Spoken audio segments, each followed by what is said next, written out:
Paul Biya introuvable, la fumée monte à Etoudi, les diplomates tirent la sonnette d'alarme. Au Cameroun, quand le tambour cesse de résonner dans le village, c'est que soit le batteur est tombé, soit le chef a fui avec le rythme.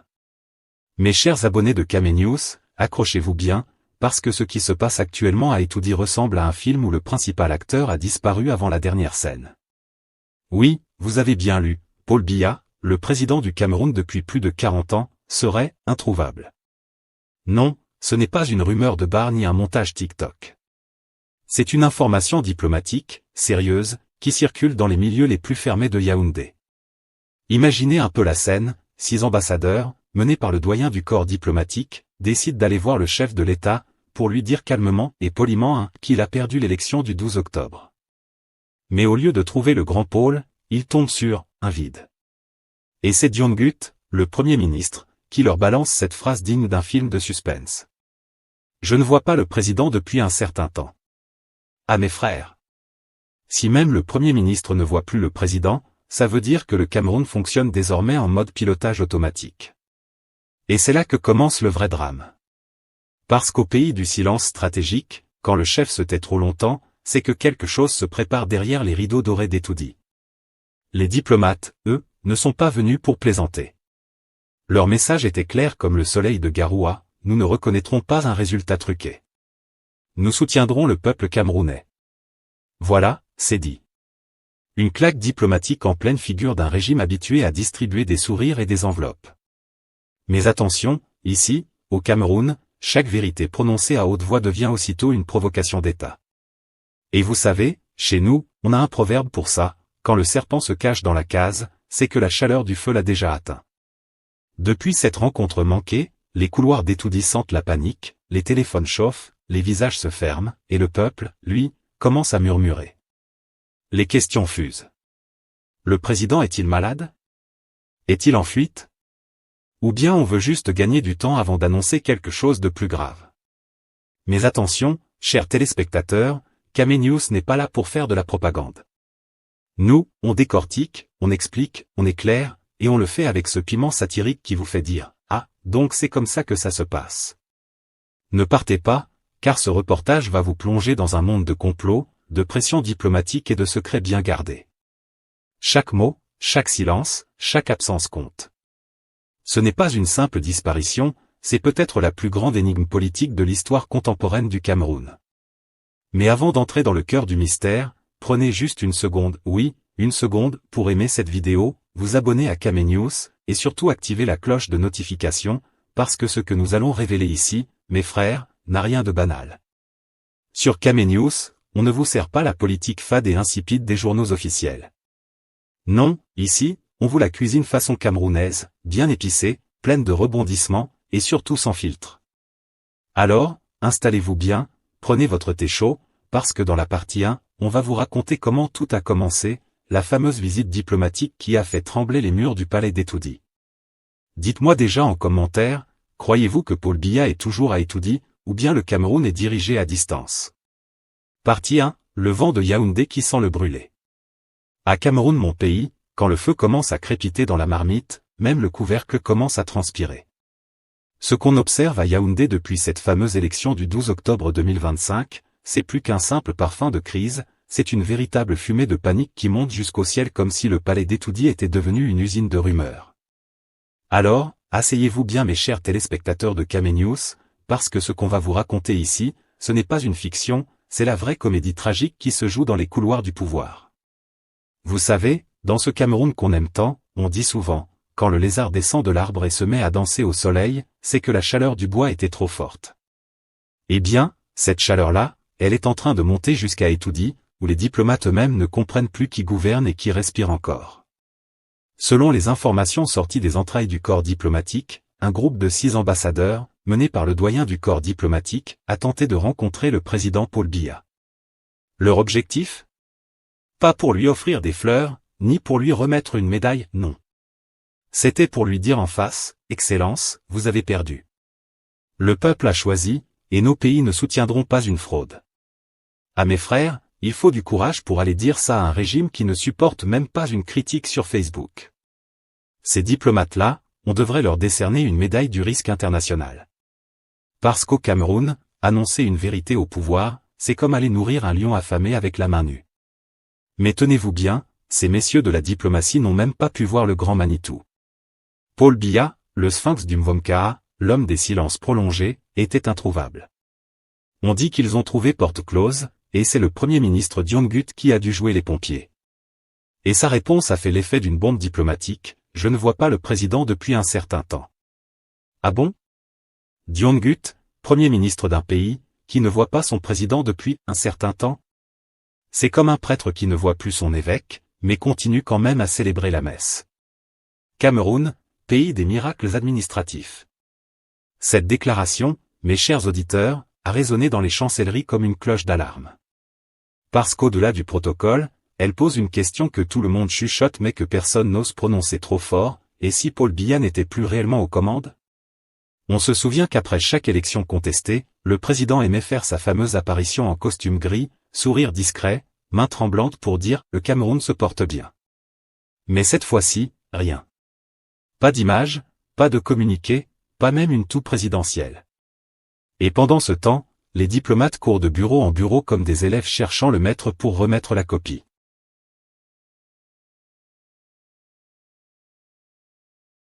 Mais ce qui rend cette situation encore plus dramatique, c'est que cette absence de visibilité crée un vide que chacun essaie de remplir à sa manière. Dans les salons huppés de Bastos, les langues se délient, certains disent que le chef serait malade, d'autres qu'il serait en repos prolongé, et les plus audacieux murmurent qu'il ne serait plus vraiment en mesure de gouverner. Pourtant, chaque soir, le journal de la CRTV continue de nous servir la musique des activités présidentielles, sans images. Le Cameroun, seul pays où le chef travaille invisiblement.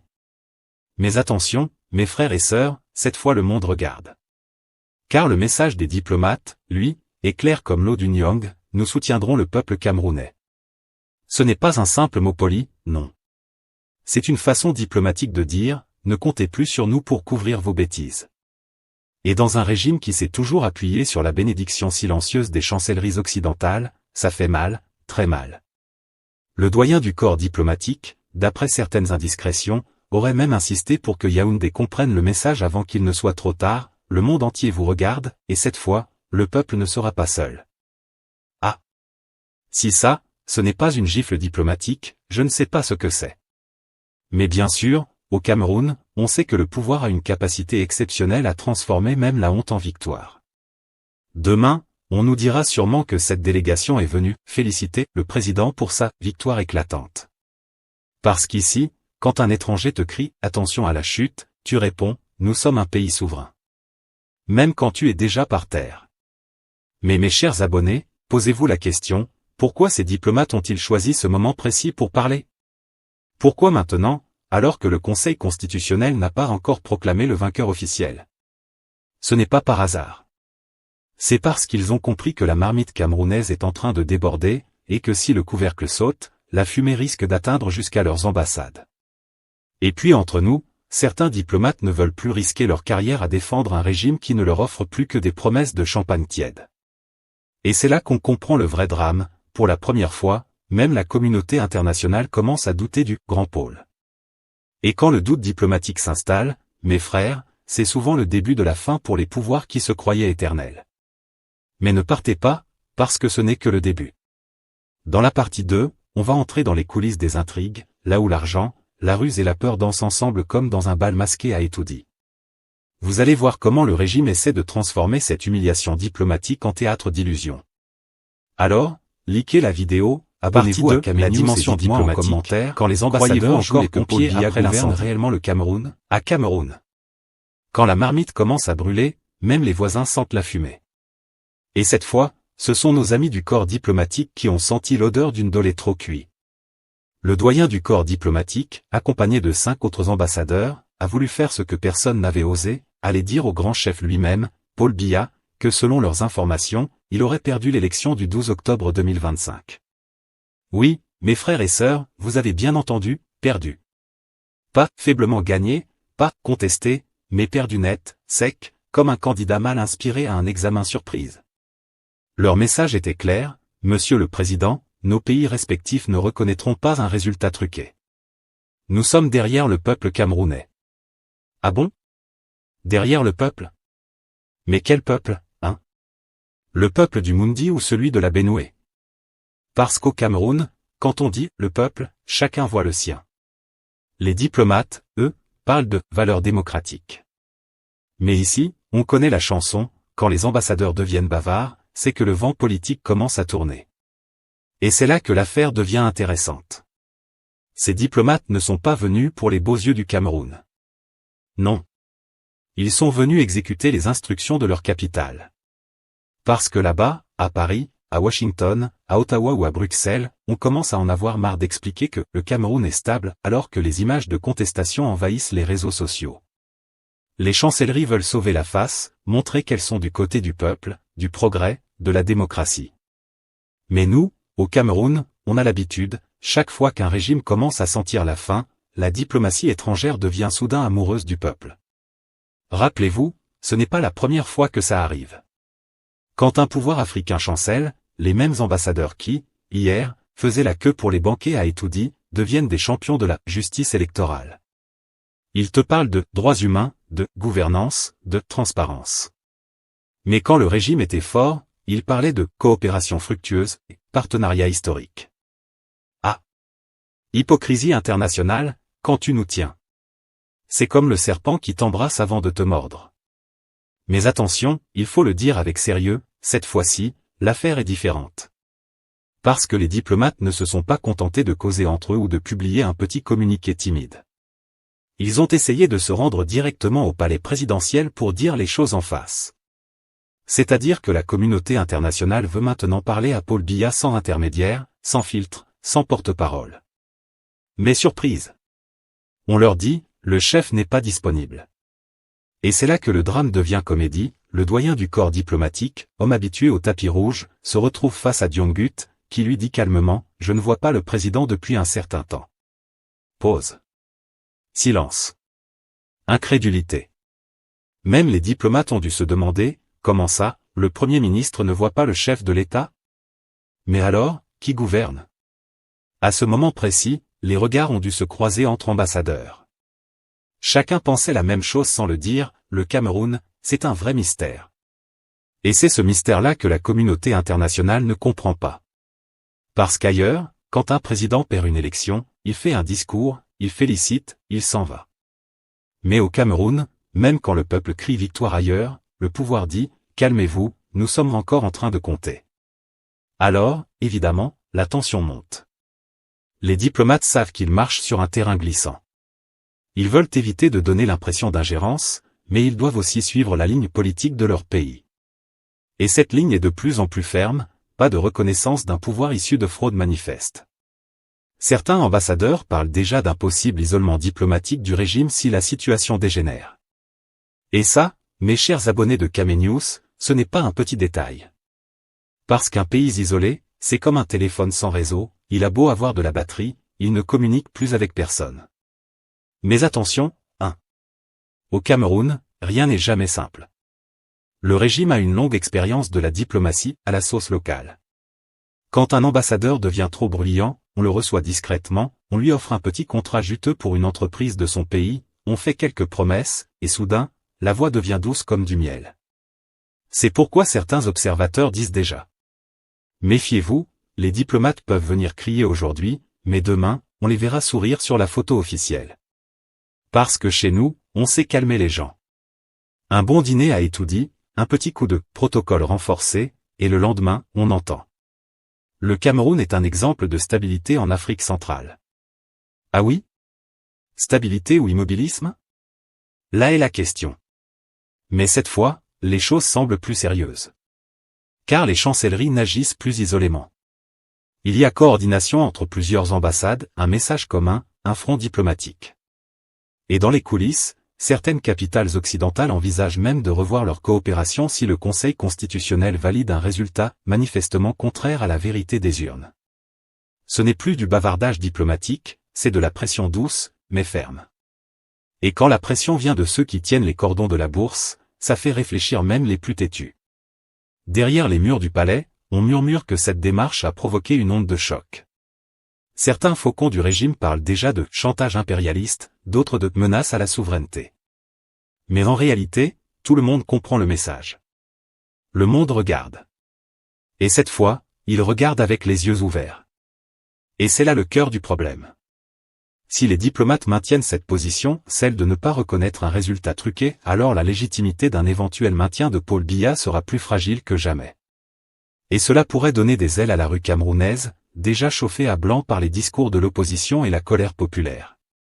La pression ne viendrait plus seulement de l'intérieur, mais aussi de l'extérieur. Voilà donc, mes chers abonnés, où en est notre diplomatie nationale. Des ambassadeurs qui veulent sauver la face, un gouvernement qui sauve le fauteuil, et un peuple qui veut juste sauver son avenir. Le tout, dans un pays où même le silence devient un message politique.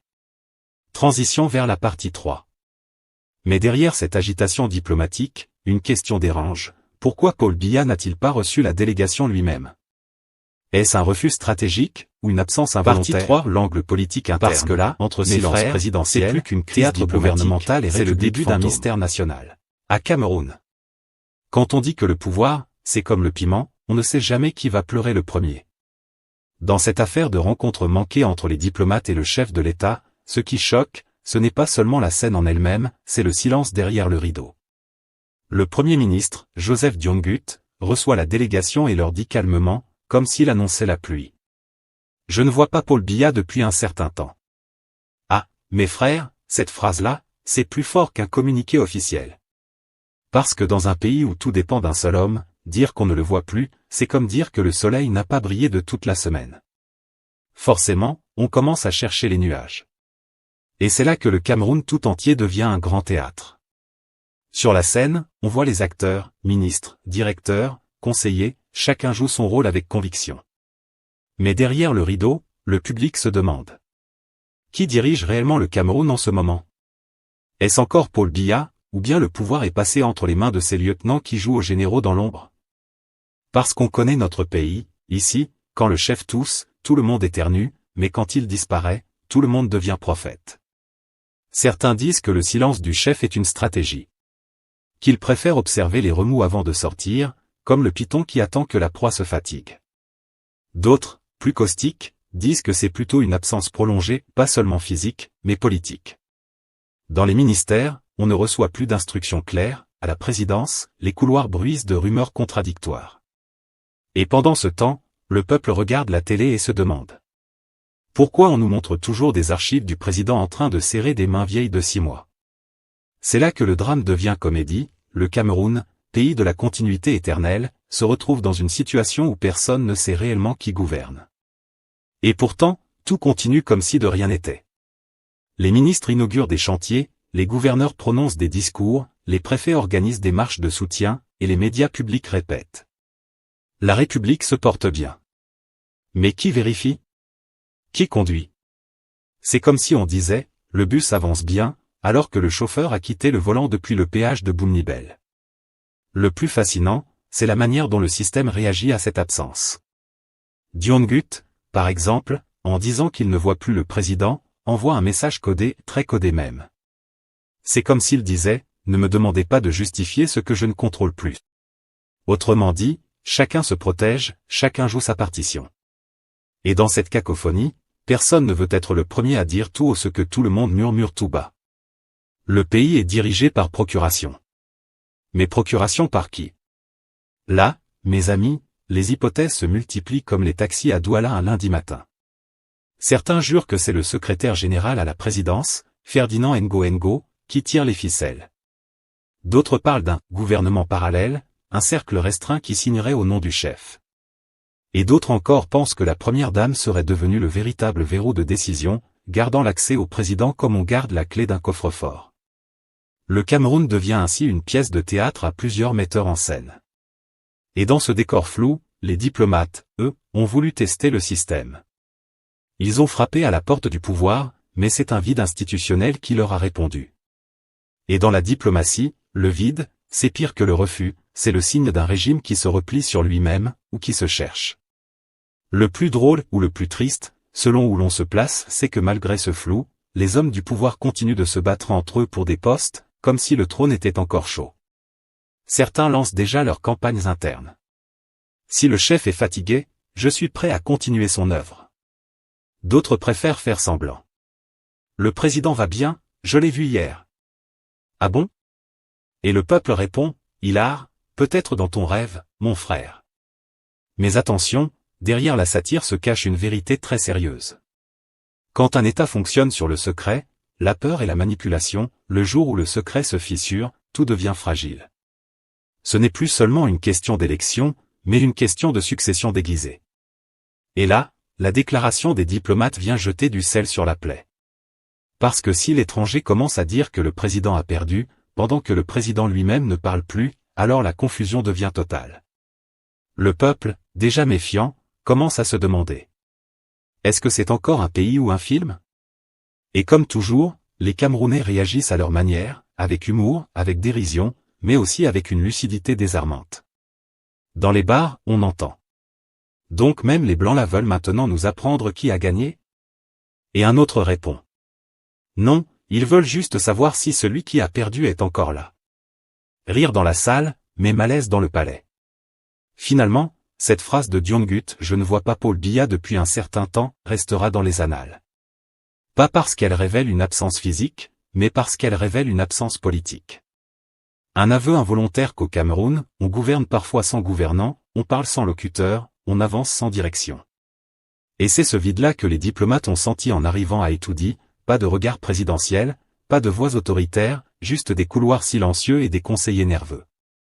Alors, mes chers abonnés, posons-nous la vraie question.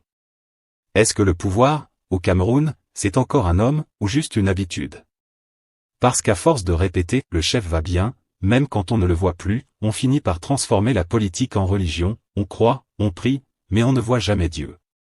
Partie 4. Rumeurs, corruption et doute, quand les diplomates dansent autour du feu. À Cameroun. Pays où même les anges, s'ils descendent, finissent par boire du vin de palme avant de repartir au ciel. Cette fois encore, la scène est digne d'un film d'espionnage tropical, une délégation de diplomates, les cravates bien serrées, les visages graves comme à un enterrement de secret d'État, vient au palais d'Etoudi, mais rentre bredouille. Et voilà que la rumeur s'invite, en sandales, pour dire « Attention ». Ils ne sont peut-être pas venus prêcher la démocratie, hein. Peut-être qu'ils veulent juste leur part du gâteau. Et oui, mes chers téléspectateurs de Camenews, il y a deux Cameroun dans cette affaire, le Cameroun officiel, où tout est sous contrôle, où les sourires sont bien polis, et le Cameroun de la rue, celui qui regarde le film et commente en direct. On les connaît, les diplomates là. Quand Biya est fort, ils viennent manger, quand il faiblit, ils deviennent amis du peuple. Le peuple camerounais, lui, a la mémoire longue. On se souvient de ces années où certains ambassadeurs étrangers faisaient la queue au palais pour les décorations et les petits cadeaux de reconnaissance. Aujourd'hui, les mêmes chancelleries parlent de valeurs démocratiques et respect de la volonté du peuple. Ah, quel revirement! Si l'hypocrisie avait des ailes, elle ferait le tour du mont Phébé sans escale. Mais attention, soyons clairs, tous les diplomates ne sont pas à mettre dans le même sac de riz politique. Certains, sincèrement, sont fatigués de devoir expliquer à leur capitale pourquoi le Cameroun reste bloqué sur pause depuis 40 ans. Ils veulent que ça bouge, que le pays entre enfin dans une nouvelle ère. Mais d'autres, et ça, c'est le côté croustillant, ne voient dans chaque crise qu'une opportunité de remplir un dossier, ou un compte bancaire. Alors, forcément, la suspicion flotte dans l'air. Quand une source proche du dossier balance, espérons qu'ils ne font pas du chantage juste pour être arrosés, on rit jaune. Parce qu'ici, l'argent a déjà acheté des consciences plus dures que le granit d'Obala. Et dans les couloirs feutrés des chancelleries, certains diplomates n'hésitent pas à souffler, le Cameroun, c'est comme un buffet. On ne peut pas venir et repartir sans goûter. Eh bien, messieurs les diplomates, cette fois, le buffet a brûlé. Le peuple regarde et ne veut plus qu'on le serve froid. Et c'est là toute la comédie tragique de cette histoire, chacun joue un rôle, mais personne ne veut admettre qu'il est acteur. Le régime montre les muscles et crie à la souveraineté, personne ne va nous dire qui a gagné. Les diplomates jouent les indignés, nous soutenons le peuple. Et le peuple, lui, regarde, déçu, amusé, fatigué. Il dit, quand ils finissent de parler, c'est nous qu'on tape au carrefour. Mais tout ce cirque a une conséquence plus grave qu'on ne le pense, il sape la confiance du peuple envers tout le monde, le pouvoir, les institutions, et même la communauté internationale. Car au fond, ce que les Camerounais veulent, ce n'est pas que Paris, Washington ou Bruxelles leur disent qui a gagné. Ce qu'ils veulent, c'est voir la vérité sortir par elle-même, sans maquillage, sans arrangement diplomatique, sans ces palabres de couloir qui transforment la justice en marché de nuit. D'ailleurs, certains analystes le disent déjà dans les coulisses, cette intervention ratée des diplomates pourrait renforcer le sentiment anti-occidental au sein du régime, qui va s'en servir pour dire, vous voyez, l'étranger veut renverser notre président. Et pendant que les chancelleries rédigent des notes verbales, les Camerounais, eux, rédigent leur survie quotidienne, prix du riz, délestage, chômage, incertitude. Parce qu'ici, la démocratie ne se mange pas à midi. Alors, chers diplomates, chers politiques, chers observateurs, si vraiment vous êtes avec le peuple camerounais, comme vous le dites dans vos salons climatisés, alors montrez-le autrement. Pas avec des discours creux ou des promesses en conférence de presse. Montrez-le par des actes, transparence, vérité, respect du vote, pression réelle sur les fraudeurs. Sinon, laissez le peuple décider de son destin sans venir jouer les justiciers tardifs après 40 ans de silence doré. Parce que, soyons honnêtes, ici au Cameroun, on a vu trop de « amis du peuple » qui disparaissent aussitôt que la soupe se remet à bouillir au palais. Et pendant que les diplomates se disputent les principes et les privilèges, le peuple, lui, continue de crier sa faim, pas seulement de nourriture, mais de dignité. Transition vers la conclusion. Voilà donc où nous en sommes, mes chers abonnés de Caménews, entre diplomatie de salon et peuple de Carrefour, la vérité se promène sans escorte. Et vous, vous en pensez quoi? Ces diplomates-là, ils viennent sauver le Cameroun, ou sauver leur poche? Commentez-moi ça en bas, qu'on rigole un peu pendant qu'on réfléchit beaucoup. Partie 4. Rumeurs, corruption et doute, quand les diplomates dansent autour du feu. À Cameroun. Pays où même les anges, s'ils descendent, finissent par boire du vin de palme avant de repartir au ciel. Cette fois encore, la scène est digne d'un film d'espionnage tropical, une délégation de diplomates, les cravates bien serrées, les visages graves comme à un enterrement de secret d'État, vient au palais d'Etoudi, mais rentre bredouille. Et voilà que la rumeur s'invite, en sandales, pour dire « Attention ». Ils ne sont peut-être pas venus prêcher la démocratie, hein. Peut-être qu'ils veulent juste leur part du gâteau. Et oui, mes chers téléspectateurs de Caménews, il y a deux Cameroun dans cette affaire, le Cameroun officiel, où tout est sous contrôle, où les sourires sont bien polis, et le Cameroun de la rue, celui qui regarde le film et commente en direct. On les connaît, les diplomates là. Quand Biya est fort, ils viennent manger, quand il faiblit, ils deviennent amis du peuple. Le peuple camerounais, lui, a la mémoire longue. On se souvient de ces années où certains ambassadeurs étrangers faisaient la queue au palais pour les décorations et les petits cadeaux de reconnaissance. Aujourd'hui, les mêmes chancelleries parlent de valeurs démocratiques et respect de la volonté du peuple. Ah, quel revirement! Si l'hypocrisie avait des ailes, elle ferait le tour du mont Phébé sans escale. Mais attention, soyons clairs, tous les diplomates ne sont pas à mettre dans le même sac de riz politique. Certains, sincèrement, sont fatigués de devoir expliquer à leur capitale pourquoi le Cameroun reste bloqué sur pause depuis 40 ans. Ils veulent que ça bouge, que le pays entre enfin dans une nouvelle ère. Mais d'autres, et ça, c'est le côté croustillant, ne voient dans chaque crise qu'une opportunité de remplir un dossier, ou un compte bancaire. Alors, forcément, la suspicion flotte dans l'air. Quand une source proche du dossier balance, espérons qu'ils ne font pas du chantage juste pour être arrosés, on rit jaune. Parce qu'ici, l'argent a déjà acheté des consciences plus dures que le granit d'Obala. Et dans les couloirs feutrés des chancelleries, certains diplomates n'hésitent pas à souffler, le Cameroun, c'est comme un buffet. On ne peut pas venir et repartir sans goûter. Eh bien, messieurs les diplomates, cette fois, le buffet a brûlé. Le peuple regarde et ne veut plus qu'on le serve froid. Et c'est là toute la comédie tragique de cette histoire, chacun joue un rôle, mais personne ne veut admettre qu'il est acteur. Le régime montre les muscles et crie à la souveraineté, personne ne va nous dire qui a gagné. Les diplomates jouent les indignés, nous soutenons le peuple. Et le peuple, lui, regarde, déçu, amusé, fatigué. Il dit, quand ils finissent de parler, c'est nous qu'on tape au carrefour. Mais tout ce cirque a une conséquence plus grave qu'on ne le pense, il sape la confiance du peuple envers tout le monde, le pouvoir, les institutions, et même la communauté internationale. Car au fond, ce que les Camerounais veulent, ce n'est pas que Paris, Washington ou Bruxelles leur disent qui a gagné.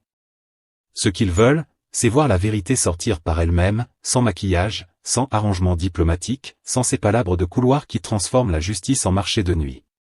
D'ailleurs, certains analystes le disent déjà dans les coulisses, cette intervention ratée des diplomates pourrait renforcer le sentiment anti-occidental au sein du régime, qui va s'en servir pour dire, vous voyez, l'étranger veut renverser notre président. Et pendant que les chancelleries rédigent des notes verbales, les Camerounais, eux, rédigent leur survie quotidienne, prix du riz, délestage, chômage, incertitude. Parce qu'ici, la démocratie ne se mange pas à midi. Alors, chers diplomates, chers politiques, chers observateurs, si vraiment vous êtes avec le peuple camerounais, comme vous le dites dans vos salons climatisés, alors montrez-le autrement. Pas avec des discours creux ou des promesses en conférence de presse. Montrez-le par des actes, transparence, vérité, respect du vote, pression réelle sur les fraudeurs.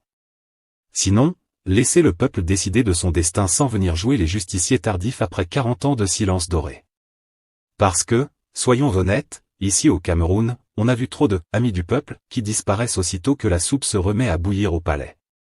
Et pendant que les diplomates se disputent les principes et les privilèges, le peuple, lui, continue de crier sa faim, pas seulement de nourriture, mais de dignité. Transition vers la conclusion. Voilà donc où nous en sommes, mes chers abonnés de Camenews, entre diplomatie de salon et peuple de Carrefour, la vérité se promène sans escorte. Et vous, vous en pensez quoi? Ces diplomates-là, ils viennent sauver le Cameroun, ou sauver leur poche? Commentez-moi ça en bas, qu'on rigole un peu pendant qu'on réfléchit beaucoup.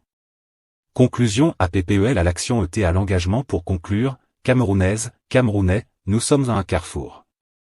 Une délégation diplomatique qui se présente au palais et repart sans le président, ce n'est pas un feuilleton, c'est un signal. Soit le système se répare, soit la pression internationale et populaire le secoue jusqu'à le transformer. Et rappelez-vous, quand le buffle se met à boiter, les chacals parlent fort. Vous en pensez quoi? Est-ce signe de fragilité du pouvoir ou simple théâtre diplomatique? Commentez maintenant, dites-nous si vous sentez la victoire dans la rue ou la peur dans les palais. Aimez la vidéo, abonnez-vous à Camenews pour les exclusivités et activez la cloche, on revient chaque fois que ça bouge. Fin du reportage, restez vigilants, et souvenez-vous, nous sommes la loupe de la nation. Rappels éditoriaux, pour la production, durée suggérée de lecture, 3:30 à 5 selon tempo et pause dramatique. Ton, satirique, sec et rythmé, pause après chaque punchline pour laisser la réaction. Ne pas prononcer comme accusation définitive les éléments fournis comme informations exclusives, mentionnez toujours, selon nos informations exclusives, pour rester dans l'éthique. Pour les passages citant faits publics, tension post-électorale, résultats provisoires, calendrier du Conseil constitutionnel, j'ai utilisé des sources d'actualité internationale pour le contexte.